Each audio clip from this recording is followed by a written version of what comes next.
నమస్కారం. భగవద్గీత లోతైన విశ్లేషణకు స్వాగతం. మన ముందు కొన్ని ఆసక్తికరమైన విశ్లేషణలున్నాయి. వీటి ఆధారంగా ఈరోజు మనం అంతర్గత శాంతిని ఎలా కనుక్కోవాలనే దానిపై కొంచెం లోతుగా చర్చిద్దాం. తప్పకుండా. ముఖ్యంగా భగవద్గీతలోని 2వ అధ్యాయం 71వ శ్లోకం అదే మనకు దారి చూపిస్తుందని ఈ విశ్లేషణలో అంటున్నాయి. అవునవును. కాబట్టి ఈ మూలాల వెలుగులో చూస్తే ప్రశాంతతకు ఆ సూత్రమేంటి? అదే మనం అర్థం చేసుకోవాల్సిన విషయం. అవును. అంటే ఈ విశ్లేషణలన్నీ కూడా ఈ ఒక్క శ్లోకం చుట్టూనే ఉన్నాయి. శాంతిని సాధించడానికి ముఖ్యంగా 3 లక్షణాలు అవసరమని ఇది విడమర్చి చెప్తుంది. 3 లక్షణాలా? అవును. ఇంకా ఆసక్తికరమైన విషయమేంటంటే ఈ లక్షణాలు ఒకదానితో ఒకటి ఎంత పెనవేసుకునున్నాయో ఈ విశ్లేషణలు బాగా చూపిస్తున్నాయి. ఒకటి లేకుండా ఇంకొకటి లేదు అన్నట్లుగా. హో అలాగా. సరే ఆ శ్లోకం ఒకసారి చూద్దామా? విహాయ కామాన్ యహ సర్వాన్ పుమాంశ్చరతి నిస్పృహః నిర్మమో నిరహంకారః స శాంతిం అధిగచ్చతి. అదే. అంటే మన దగ్గరున్న విశ్లేషణల ప్రకారం దీని అనువాదం ఎవరైతే అన్ని కోరికలను వదిలేసి మమకారం లేకుండా అహంకారం కూడా లేకుండా ఉంటారో వాళ్లే శాంతిని పొందుతారు. కరెక్ట్. అయితే ఇందులో మొదటిది సమస్త కోరికలను విడిచిపట్టడం, విహాయ కామాన్. ఇది వినడానికి చాలా పెద్ద విషయంగా అనిపిస్తోంది కదా. ఆచరణలో ఎలా అర్థం చేసుకోవాలి దీన్ని? మంచి ప్రశ్న అడిగారు.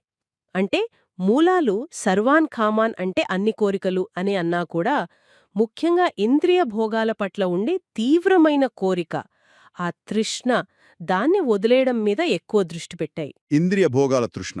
అవును. అంటే మన కళ్ళు, చెవులు ఇలా పంచేంద్రియాల ద్వారా వచ్చే సుఖాల వెంట పడతాం కదా, దాన్ని ఆపడం అన్నమాట.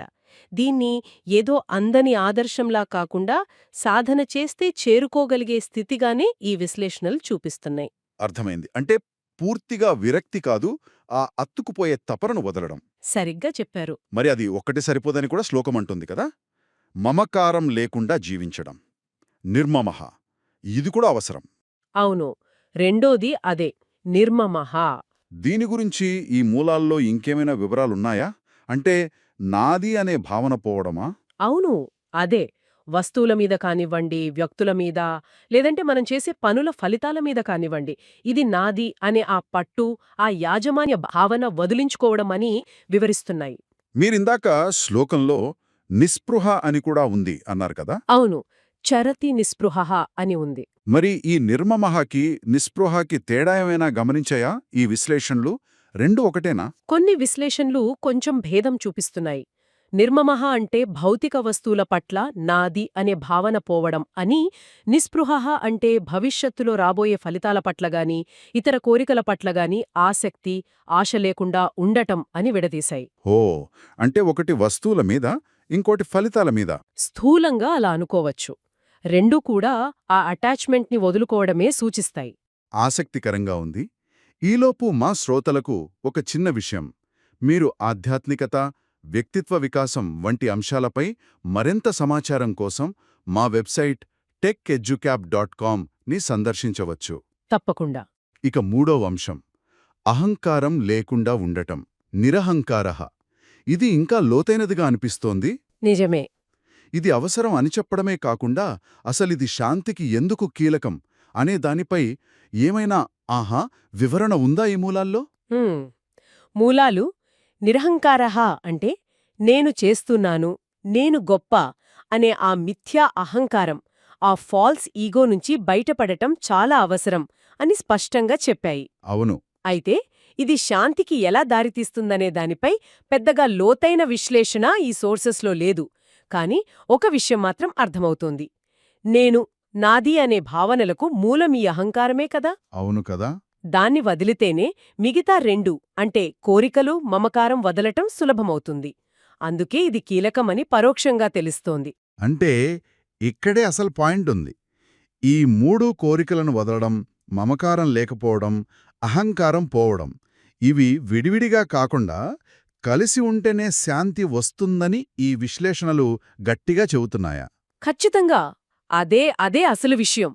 నిజమైన శాంతి అంటే శ్లోకంలో చెప్పిన శాంతిం అధిగచ్చతి, అది ఈ 3 షరతులు ఒకేసారి నెరవేరినప్పుడు మాత్రమే సాధ్యం. విడదీయలేం వీటిని. అంటే ఒకటి సాధిస్తే సరిపోదన్నమాట. సరిపోదు. ఇంకా చెప్పాలంటే ఒక విశ్లేషణలో ఈ మూడు ఒకదానికొకటి ఎలా బలాన్నిస్తాయో కూడా సూచించారు. ఉదాహరణకు నేను అనే అహంకారం తగ్గితే హా, నాది అనే మమకారం కూడా తగ్గుతుంది. అది ఇంద్రియ సుఖాల వెంతపడే కోరికలను తగ్గించడానికి సహాయపడుతుంది. అలాగా ఒకటికొకటి బలం చేకూరుస్తాయి. చాలా స్పష్టంగా ఉంది. అంటే ఈ విశ్లేషణ నుంచి మనం తీసుకోవాల్సిందేంటంటే, నిజమైన అంతర్గత శాంతి అనేది ఏదో యాదృచ్ఛికంగా వచ్చేది కాదు, ఊరికే కూచుంటే వచ్చేది కాదు. కాదు. దానికి కోరికలు, మమకారం, అహంకారం ఈ మూడింటిని మనం చైతన్యవంతంగా నిరంతరం వదిలించుకునే ప్రయత్నం చెయ్యాలి. అవును. అది ఒక నిరంతర సాధన. చూడటానికి చిన్న శ్లోకమే అయినా ఎంత పెద్ద జీవన మార్పును, ఎంత పెద్ద సవాల్ను మన ముందుంచుతుందో. నిజమేనండి. ఈ శ్లోకం, దానిపై వచ్చిన ఈ విశ్లేషణలు శాంతికి దారి స్పష్టంగా చూపిస్తున్నాయి. కానీ ఆ దారి కొంచెం కఠినమైనదే. మన లోపల మన స్థితులే మన శాంతి అనుభవాన్ని నిర్ణయిస్తాయని సూటిగా చెబుతున్నాయి. అవును, ఇది మనల్ని ఆలోచింపజేసే ఒక ప్రశ్నను కూడా మిగిలిస్తోంది. ఈ మూడు అంశాలు ఇంత ముఖ్యమైనవి, ఇంత ముడిపడి ఉన్నవి అయితే మన రోజువారీ జీవితంలో మనం బహుశా తెలియకుండానే కేవలం ఒకదానిపై దృష్టి పెట్టినప్పుడు అది మిగతా రెండింటినీ ఎంత సూక్ష్మంగా, ఎంత బలంగా ప్రభావితం చేస్తూ ఉండవచ్చు. ఆహా, మంచి ప్రశ్న. దాని గురించి ఆలోచించాలి. అవును. ఈ అద్భుతమైన విశ్లేషణకు ధన్యవాదాలు. మీకు కూడా. మా శ్రోతలకు మరోసారి గుర్తు చేస్తున్నాము, మరింత లోతైన ఆధ్యాత్మిక చర్చలు, విశ్లేషణల కోసం మా వెబ్సైట్ techeduhub.com ని సందర్శించండి. TECHEDUHUB.com. ఆన్లైన్ పాడ్కాస్ట్ విన్నందుకు ధన్యవాదాలు. మళ్ళీ కలుద్దాం.